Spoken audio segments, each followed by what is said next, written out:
Hi, hello, welcome back to my channel. இன்னைக்கு நம்ம பார்க்க போகிற சிறுகதையின் தலைப்பு காலம்.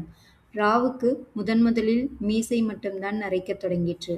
அதுவும் கொஞ்சம் கொஞ்சமாக ஓரங்களில் இருந்து.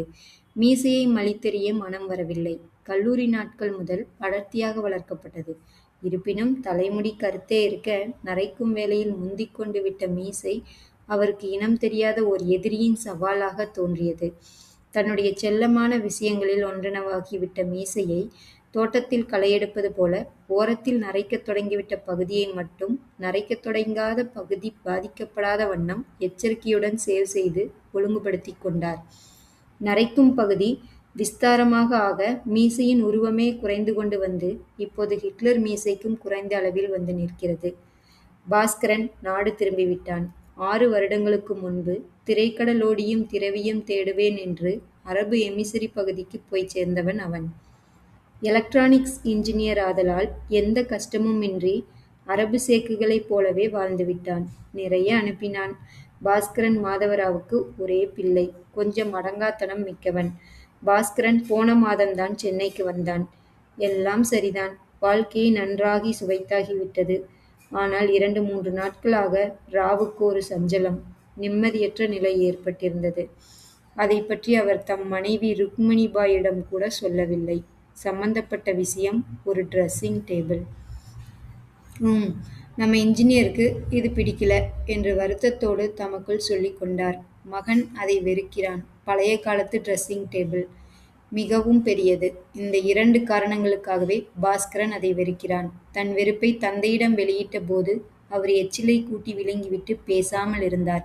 பாஸ்கரன் அதை விடாமல் சொல்லிக் கொண்டே இருந்தான். இதை டிஸ்போஸ் பண்ணிடணும்பா. ஒரு டெம்போ ஏற்பாடு பண்ணி 4-5 பேருக்கு காசு கொடுத்து இதை தூக்கி போட்டு எங்காச்சும் கொண்டு போய் தலை முழுகிடணும்பா என்று பேசின மகனின் சொற்களில் சூடு எதற்கு பறக்க வேண்டும் என்று வியந்தார் ராவ். பாஸ்கரன் சற்றைக்கெல்லாம் கொஞ்சம் மாறிய தோணியில் கனிவாக பேசத் தொடங்கினான். நான் பார்த்திருக்கிற ஃப்ளாட் ஏறக்குறைய தயாரான மாதிரிதான். இந்த வார கடைசியிலே கூட நாம் அங்க போய் விடலாம்னு நினைக்கிறேன். கர்நாடகமான வீடு இது என்று காலி செய்வது ஒரு புறம் இருக்க, உண்மையிலேயே இதில் வசதிகள் போதாது. வாஸ்தவந்தான், சின்ன வயது. ஃப்ளாட்டை நாகரிகமாக அமைக்கணும்னு பண்றான். இஷ்டம் போல பண்ணிக்கட்டும். அவன் சம்பாரிச்சது. அவன் விலைக்கு வாங்கியிருக்கிற ஃப்ளாட். ஆனா அங்க பெருசா 4 ரூமும் ஒரு சமையலும் இருக்கே. ருக்கு, நம்ம ட்ரெஸ்ஸரை அதில் ஏதாவது ஒன்னுக்குள்ள ஒதுங்கினா போல வைக்கக்கூடாதா இவன் என்று ருக்மணியிடம் சொல்லிவிட்டார்.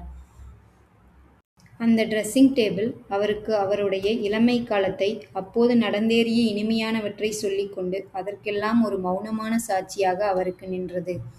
இது தன்னிடமிருக்கும் வரை அவரால் பொன்னான இளமையை ஜீவனுடன் மனதில் பெற முடிகிறது.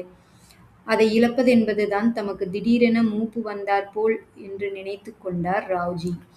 தன் டிரெஸ்ஸிங் டேபிளை பார்த்தார். அதை தொட்டு நீவி விட முயன்றபோது கைகளில் நடுக்கம் ஏற்பட்டது. இழுப்பறைகளை விரல்கள் உரசி பார்த்தன. அதன் ஓரங்களில் அந்த காலத்து மரவேலைப்பாட்டின் திறமை. வளைந்து தலையை தூக்கி பாடும் பறவைகளின் செதுக்கல்கள். அதன் மரமே ஏக மதிப்பிருக்குமே. சுத்தமான நூக்க மரம், ரோஸ்வுட். அதில் நடுமையமாய் பொருத்தப்பட்டுள்ள பெரிய பெல்ஜியம் முகம் பார்க்கும் கண்ணாடியின் சிறப்பே போதும்.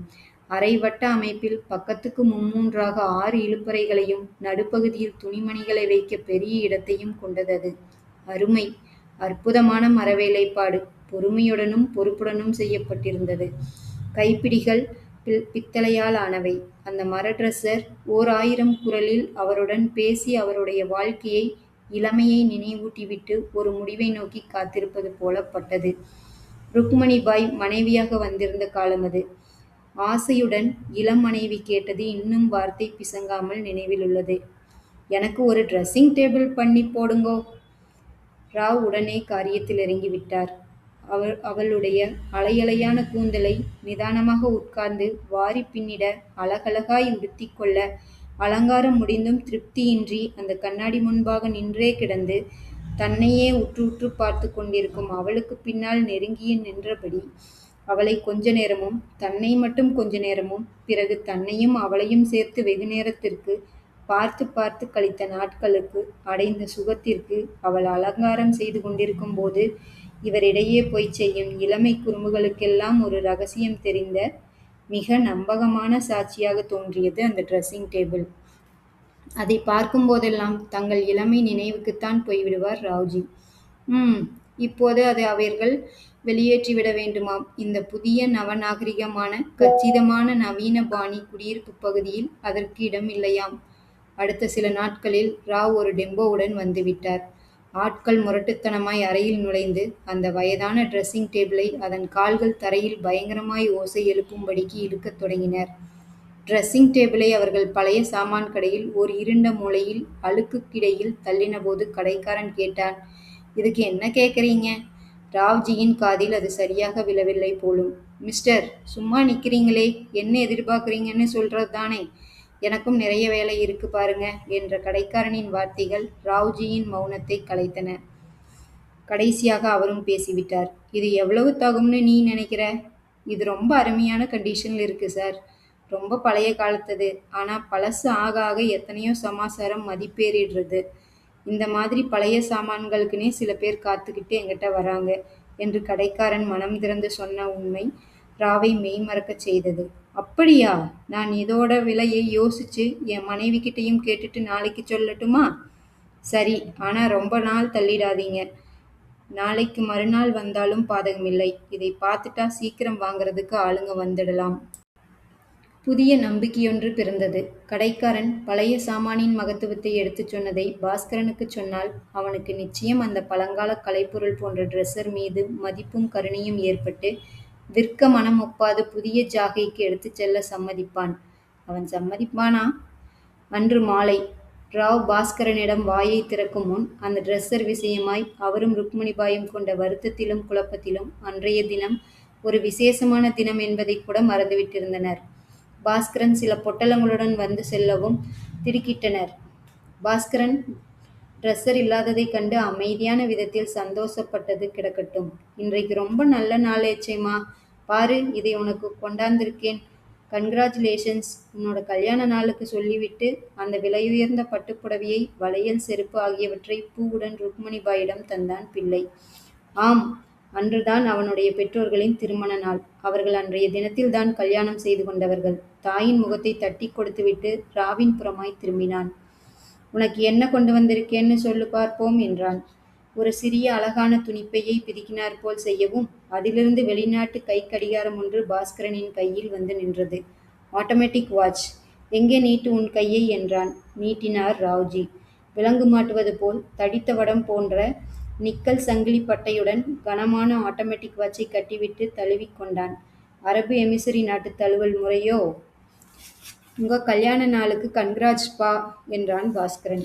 பையனுக்கு என் மேல பாசமெல்லாம் இருக்குதான் என்றெண்ணிய ராவ்ஜியின் கண்கள் ஈரமாயின. மகனும் ருக்மணியும் ஒரு மாதிரி அழும் நிலைக்கே சந்தோஷ சோகத்தில் இருந்தனர். ராவ்ஜிக்கும் தொண்டை அடைத்தது. சந்தோஷம்டா பாஸ்கரா, பகவான் உனக்கு ஒரு குறையும் இல்லாம மேலும் ஐஸ்வர்யமும் ஆயிலும் கூட்டுவாராக என்றார் மகனை பார்த்து. சொல்லிவிட்டு தம் அறையை அடைந்தார் மாதவராவ். அந்த அறையே சுத்தமாய் காலியானது மாதிரி இருந்தது. அந்த பெரிய ட்ரெஸ்ஸிங் டேபிள் இல்லாமல் மொட்டை மரம் போல அசிங்கமாய் தோன்றியது.